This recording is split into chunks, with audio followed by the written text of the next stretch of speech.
Kodangal బాయ్ని recreate చేసాం, చూద్దాం ఎంత వైరల్ అవుతాం. హలో మామా, welcome back to the channel. This is Nani reporting from Camden. Station నుంచి రాగానే దర్శనం ఇచ్చారు మా మామూలు. ఇక నా పర్స్పెక్టివ్ అయితే క్యామ్డన్ అంటే కొంపల మంచి ఏరియా మామ. ఏ డీల్ అయినా కానీ చాక్లెట్ ఇక ఆడికి వెళ్సాక క్యామ్డన్ మార్కెట్ కొట్టినాం. క్యామ్డన్ మార్కెట్ లో మా బొమ్మర్ది అని షాప్ ఉంది. షాప్ లో పోయి పుకట్లు ఇవన్నీ మింగినాం. పుకట్ల మింగితే ఫీలే వేరే మామ. ఫంకీ చిప్స్ అంటే ఫేమస్ అంట మామ. పోయింగానే జనాలను చూస్తే ఇక్కడికి వెళ్ళి వచ్చిర్రు అని ఆయన అనుకున్నాం. ఇప్పుడే ఒక అక్క వచ్చింది పలక పట్టుకొని ఆర్డర్ చేయమన్నా. సరేలే అని ఆర్డర్ చేసిన. ప్రైస్ మొత్తం స్క్రీన్ మీద వేస్తా చూడు. గంట సేపు నిల్చున్నాం మామ. గంట అనోడు ఏదో పాట పాడతాడు అంటే ఇనూరి, అందరు ఇనూరి. Okay, thank you. Bye bye.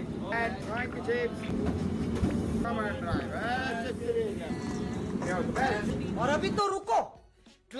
Final touch అని చెప్పి హబ్స్ వేసి కొంచెం చీజ్ ఎక్కువ అన్న అంటే వేసిండు. ఇక మనకు సర్వ్ చేసేసిండు. ఇక మా రియాక్షన్ చూస్తే తిన్నాక అబ్బా రియాక్షన్స్ కావాలంటే సెకండ్ పార్ట్ అని కామెంట్ చేయరు మామ. సో అప్లోడ్ చేసేస్తా. See you in next blog. Bye. Don't forget to like and share మామ.